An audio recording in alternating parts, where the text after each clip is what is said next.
अस्सलाम वालेकुम एवरीवन। सो CVS physiology में आगे चलते हुए मैं आज जो वीडियो बनाने लगी इसमें I am going to tell you about pressure volume loops in cardiovascular system. ये जहन में रखिएगा, बहुत ही इंपॉर्टेंट बातें हैं जो इस वीडियो में मैं बताऊंगी, बिकॉज इससे अगली वीडियो जो कार्डिक साइकिल की होने वाली है, कार्डिक साइकिल वो वाली आपकी फिजियोलॉजी में, सीवीएस फिजियोलॉजी में एक ऐसी चीज है जिसमें से आने तकरीबन हर चीज का कॉन्सेप्ट उसके अंदर ऐसे आ जाता है। हर पूरे हार्ट के अंदर जो हो रहे हैं सारे के सारे मैकेनिक्स, उसका कॉन्सेप्ट आता है, तो वो समझना बहुत जरूरी है और उसको समझने के लिए इसको समझना बहुत जरूरी है। तो इस तरह से एक दफा अच्छे से समझ लें जरा ये चीजें, तो आपके कॉन्सेप्ट्स ताकि बिल्कुल क्लियर हो जाए और आप हर एमसीक्यू इससे मुताल्लिक आने वाला बहुत आसानी से सॉल्व कर सकेंगे।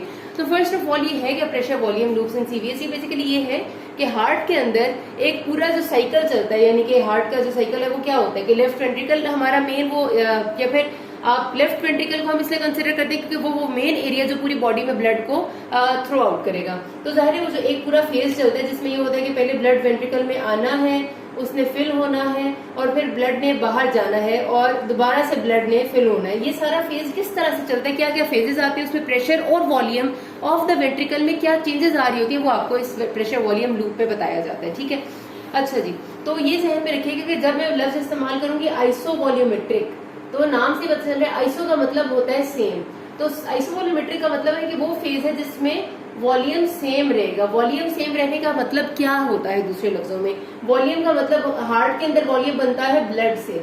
अगर किसी जगह पर वॉल्यूम सेम रहेगा इसका मतलब है कि ना ब्लड अंदर आ रहा है ना ब्लड बाहर जा रहा है। तो इसका मतलब है कि जो अंदर आने वाला रास्ता है वो भी बंद है, जो बाहर जाने वाला रास्ता है वो भी बंद है। अब इस बात को जरा एक्सप्लेन करते जाते हैं। सबसे पहला ये वाला, अब देखिए पहले ग्राफ देख लें, ग्राफ के साथ साथ ही मैं एक्सप्लेन कर दूंगी। एक्स एक्सिस पे शो हो रहा है लेफ्ट वेंट्रिकल का वॉल्यूम, कि उसके अंदर ब्लड जब आएगा तो वॉल्यूम बढ़ेगा, जब उसमें से ब्लड निकल जाएगा तो वॉल्यूम कम हो जाएगा, और जब उसके अंदर आइसोवॉल्यूमेट्रिक फेज चल रही होगी इसका मतलब यह है कि ना ब्लड अंदर आ रहा है ना ब्लड बाहर जा रहा है, बल्कि दोनों वेल्व्स बंद है। अब लेफ्ट वेंट्रिकल अगर आप हार्ट का याद करें ऐसे करके होता है, यहाँ पर लेफ्ट वेंट्रिकल होता है, तो इसके अंदर आने के लिए जो रास्ता है वो माइट्रल वेल्व है और इससे बाहर जाने के लिए जो रास्ता है वो है एओर्टिक वेल्व। ठीक है, तो जब माइट्रल वेल्व भी बंद है, एओर्टिक वेल्व भी बंद है, इसका मतलब यह है उस टाइम पे वेंट्रिकल का वॉल्यूम चेंज नहीं हो रहा, आइसोवॉल्यूमेट्रिक फेज वो चल रही है, तो उस टाइम पे वॉल्यूम चेंज नहीं होगा। ठीक है, लेफ्ट एक्सिस पे हमने शो कर दिया वॉल्यूम, जो वाई एक्सिस है यहाँ पर हमने शो कर दिया लेफ्ट वेंट्रिकल का प्रेशर। लेफ्ट वेंट्रिकल का प्रेशर जाहिर सी बात है कि डिफरेंट फेजेस में डिफरेंट तरीके से वेरी करते हैं, मैं आपको साथ साथ बताती जाती हूँ। तो सबसे पहला फेज आता है हमारे पास जो वो ये है आइसोवॉल्यूमेट्रिक वेंट्रिकुलर। अच्छा, इसमें हमने लिखा लेफ्ट वेंट्रिकल पर्टिकुलरली, लेकिन ये जो साइकिल है ना ये दोनों वेंट्रिकल्स पे अप्लाई हो रहा होता है। राइट वेंट्रिकल भी साथ गो हैंड बाय हैंड चल रहा होता है लेफ्ट वेंट्रिकल के। ठीक है, तो ओवरऑल जनरली हम वेंट्रिकल्स की बात करते हैं। जो पहला फेज है दैट इज आइसोवॉल्यूमेट्रिक वेंट्रिकुलर कॉन्ट्रैक्शन। ठीक है, अब इस नाम से ये थोड़ा सा अंदाजा हो जाता है बंदे को। आइसोवॉल्यूमेट्रिक का मतलब है कि इसमें वेंट्रिकल्स के अंदर कोई ब्लड नहीं आएगा, वेंट्रिकल से कोई ब्लड बाहर नहीं जाएगा, यानी कि माइट्रल वेल्व बंद है, एओर्टिक वेल्व बंद है। ठीक है, और वेंट्रिकुलर कॉन्ट्रैक्शन का मतलब ये है कॉन्ट्रैक्शन, इसका मतलब है कि वेंट्रिकल कुछ ना कुछ एक्टिविटी कर रहा है, कॉन्ट्रैक्शन करने की कोशिश कर रहा है और उसका प्रेशर इंक्रीज हो रहा है। तो ये फेज शुरू होता है। बेसिकली क्या होता है कि इससे पिछले वाली अगर मैं बात करूं तो जब हमारा एट्रिया, आपको पता है कि ब्लड यहाँ एट्रिया से आना है वेंट्रिकल में, तो पहले आपको ये बात अगर मैं जरा सी याद करूं कि एट्रिया से ब्लड वेंट्रिकल में आता है बाय पैसिव फ्लो, मतलब ये दरमियान में ट्राइकस्पिड वेल्व और माइट्रल वेल्व है, ये दोनों वेल्व्स खुलते हैं और ब्लड एट्रिया से वेंट्रिकल में आता है पैसिव फ्लो से। एंड ऑफ द जो पैसिव फ्लो है उसमें क्या होता है कि एट्रिया कॉन्ट्रैक्ट करता है। जब एट्रिया कॉन्ट्रैक्ट करता है तो जो बाकी ब्लड है वो भी एट्रिया से, दोनों एट्रिया से वेंट्रिकल में आ जाते हैं। वो जो एट्रिया कॉन्ट्रैक्ट करता है उसको हम एट्रियल सिस्टली कहते हैं। ये बातें मैं इसलिए बता रही हूँ, आगे कार्डिक साइकिल में अप्लाई होंगी, याद रखनी है। ठीक है, एट्रियल सिस्टली कहते हैं। अच्छा, अब इस एट्रियल सिस्टली के बाद जब सारा ब्लड वेंट्रिकल्स में फिल हो जाता है फिर क्या होता है, mitral valve and tricuspid valve बंद हो जाते हैं। जब वो बंद हो जाएंगे तो ये फेज शुरू होगा, ये जो यहाँ से यहाँ तक आपको शो हो रहा है। ठीक है, ये फेज होगा। इसमें क्या होगा कि this phase starts just after the closing of mitral and tricuspid valve. जैसे ये दोनों वेल्व्स क्लोज होंगे वॉल्यूम कांस्टेंट हो जाएगा, ये फेज शुरू होगा। और इसमें क्या होता है, this phase is characterised by electrical activation of ventricles. इसमें बेसिकली ये होगा कि जो इम्पल्स है एट्रिया से खत्म हो चुकी है और वेंट्रिकल्स पे आ गई है, वेंट्रिकल्स अब इलेक्ट्रिकली एक्टिवेट हो गए हैं, उनके अंदर प्रेशर चेंजेस आने लग गए हैं। तो इस फेज पूरे में सिर्फ ये होता है कि पीछे वाला रास्ता बंद हो चुका है क्योंकि पीछे से सारा ब्लड वेंट्रिकल्स में आ चुका है, और आगे वाला रास्ता यानी जो एओर्टिक और पल्मोनरी वेल्व है वो भी नहीं खुले। इस फेज में सिर्फ वेंट्रिकल्स को अंदर इम्पल्स आती है। ईसीजी पे जो आपका क्यूआरएस कॉम्प्लेक्स बनता है ना, वो इस फेज में बनता है जिसमें वेंट्रिकल का प्रेशर बहुत ज्यादा होता है। इसमें वेंट्रिकल की इम्पल्स आने की वजह से उसका प्रेशर इंक्रीज होता जाता है। इसी वजह से आप देखें कि जो वॉल्यूम वाली साइड है वहां पर हम आगे नहीं बढ़े, हम क्या करें, इसमें लेफ्ट वेंट्रिकल का प्रेशर इंक्रीज हो रहा है और काफी सारा इंक्रीज होता है। जब लेफ्ट वेंट्रिकल का प्रेशर इस आइसोवोल्यूमेट्रिक वेंट्रिकुलर कॉन्ट्रैक्शन के फेज में बहुत ज्यादा इंक्रीज हो जाता है, इतना इंक्रीज हो जाता है कि वेंट्रिकल का प्रेशर, जो वेंट्रिकल का प्रेशर है वो हो जाता है मोर देन एट्रियल प्रेशर, ठीक है, फिर ये फेज खत्म हो जाता है आइसोवोल्यूमेट्रिक वेंट्रिकुलर कॉन्ट्रैक्शन। क्योंकि इस फेज में जब वेंट्रिकल का प्रेशर एट्रिया के प्रेशर से बहुत ज्यादा हो जाता है, तब आगे वाले जो वेल्व्स हैं, हमारे आगे वाले वेल्व्स कौन से हैं, पल्मोनरी वेल्व है और एओर्टिक वेल्व है, वो बंद नहीं रह सकते। जो हमारे ये वाले वेल्व्स हैं वो खुल जाते हैं, और जैसे ही वो खुलते हैं तो हमारा अगला फेज शुरू हो जाता है, which is known as rapid ventricular ejection phase, जो ये वाला है कि फौरी तौर पर सारा ब्लड वेंट्रिकल से निकलता है। अब इसमें एरो क्या शो कर रहा है कि यहाँ से साइकिल हमारा एरो आके इधर की तरफ, वॉल्यूम में हम आगे से पीछे आ गए हैं। इसका मतलब क्या है कि वेंट्रिकल्स का वॉल्यूम इसमें डिक्रीज हो जाएगा, क्योंकि वेंट्रिकल्स अपना सारा ब्लड इजेक्ट आउट कर देंगे। जैसे ही वो सारा ब्लड इजेक्ट आउट कर देंगे तो वॉल्यूम बिल्कुल एंड पे आ जाएगा, जीरो के करीब आ जाएगा, ये जीरो है, ठीक है।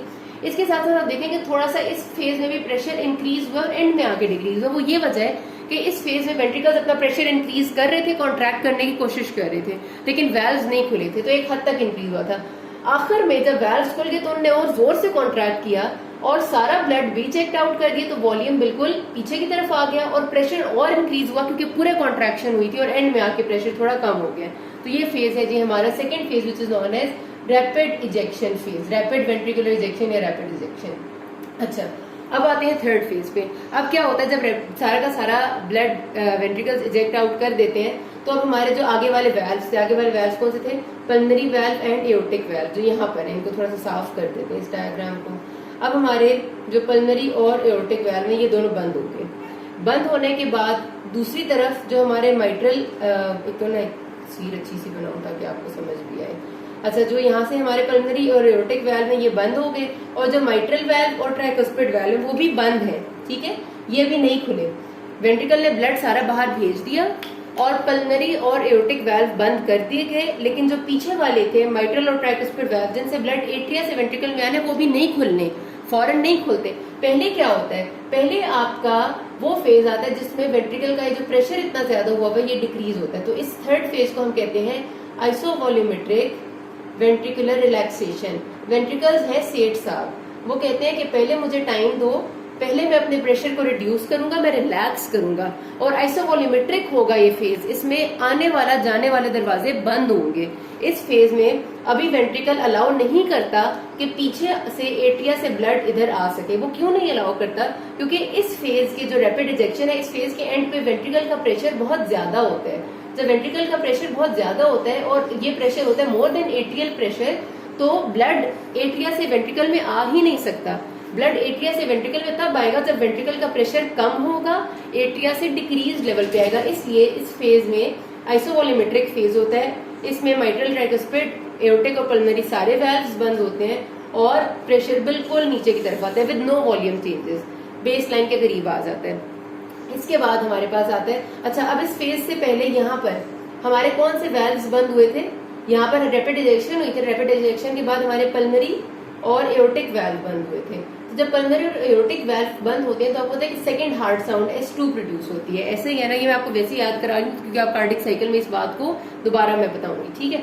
पल्मोनरी, और इसी तरह जब मैंने आपको बताया था कि ये जब आइसोवोल्यूमेट्रिक वेंट्रिकुलर कॉन्ट्रैक्शन होने से पहले बिल्कुल शुरू में मैंने आपको यहाँ पर बताया था कि माइट्रल और ट्राइकुस्पिड वेल्व बंद होते हैं, उसके बाद वेंट्रिकल का प्रेशर इंक्रीज होना शुरू होता है। तो यहाँ पर साउंड आती है S1, हार्ट की फर्स्ट हार्ट साउंड, ठीक है, जो इन वेल्व्स के बंद होने से आती है। वैसे रिवीजन के तौर पर बताया। अच्छा, फेजेस कर लिए, पहले आइसोवोल्यूमेट्रिक वेंट्रिकल कॉन्ट्रैक्शन हुई, फिर रैपिड इजेक्शन हुई, फिर आइसोवोल्यूमेट्रिक वेंट्रिकुलर रिलैक्सेशन होगी।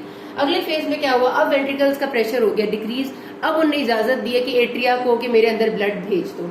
तो मेरे अंदर ब्लड भेजने के लिए क्या होगा कि जो माइट्रल वेल्व और ट्राइकुस्पिड वेल्व है वो खुल जाएंगे। जब वो खुलेंगे तो रैपिड फिलिंग होगी। तेजी से ब्लड आएगा एट्रिया से वेंट्रिकल के अंदर, ठीक है। रैपिड फिलिंग होती है ये हमारी, और रैपिड फिलिंग के टाइम पे थर्ड हार्ट साउंड प्रोड्यूस होती है बिकॉज ऑफ द तेजी से जो फिल हो रहा होता है ब्लड, उससे उसको हम S3 कहते हैं, ठीक है। तो अगला आपका जो आता है वो रैपिड वेंट्रिकुलर फिलिंग का फेज है। और रैपिड इसमें वॉल्यूम देखें इंक्रीज हो रहा है, यहाँ तक वॉल्यूम आता है इसमें, लेकिन प्रेशर में कोई चेंज नहीं आ रहा। और सबसे आखिरी एंड में क्या होता है कि जब रैपिड वेंट्रिकुलर फिलिंग हो जाती है उसके बाद थोड़ा सा रह जाता है जो ब्लड एट्रिया में, वो वेंट्रिकल के अंदर आता है बाय एट्रियल कॉन्ट्रैक्शन। तो ये वाला फेज जो है इसको हम कहते हैं रिड्यूस्ड वेंट्रिकुलर फिलिंग, ठीक है।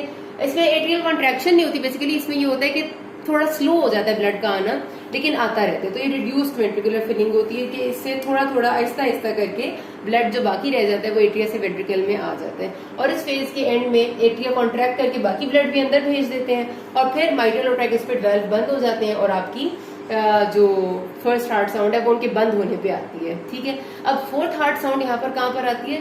फोर्थ हार्ट साउंड आती है बिल्कुल आखिर में माइट्रल और ट्राइकुस्पिड वाल्व के बंद होने से पहले, जब एट्रिया कॉन्ट्रैक्ट करता है ना और ब्लड को भेजता है वेंट्रिकल में जो थोड़ा बहुत रह चुका होता है, उस टाइम एट्रियल कॉन्ट्रैक्शन से फोर्थ हार्ट साउंड आती है। तो मैंने इस पूरी साइकिल में आपको हार्ट साउंड की लोकेशन भी बता दी है और 5 फेजेस बता दिए, आइसोवोलूमेट्रिक वेंट्रिकुलर कॉन्ट्रैक्शन, रैपिड इजेक्शन, फिर आइसोवोलूमेट्रिक वेंट्रिकुलर रिलैक्सेशन जिसमें सिर्फ प्रेशर कम हुआ है, फिर रैपिड फिलिंग तेजी से वॉल्यूम बढ़ा है, और फिर रिड्यूस्ड या slow ventricular filling, that's it, ठीक है। इसको बहुत अच्छे से समझ लेना क्योंकि ये सारी बातें कार्डियक साइकिल के आपके रिपीट होंगी। किसी कोई मसला we can ask me. Thank you.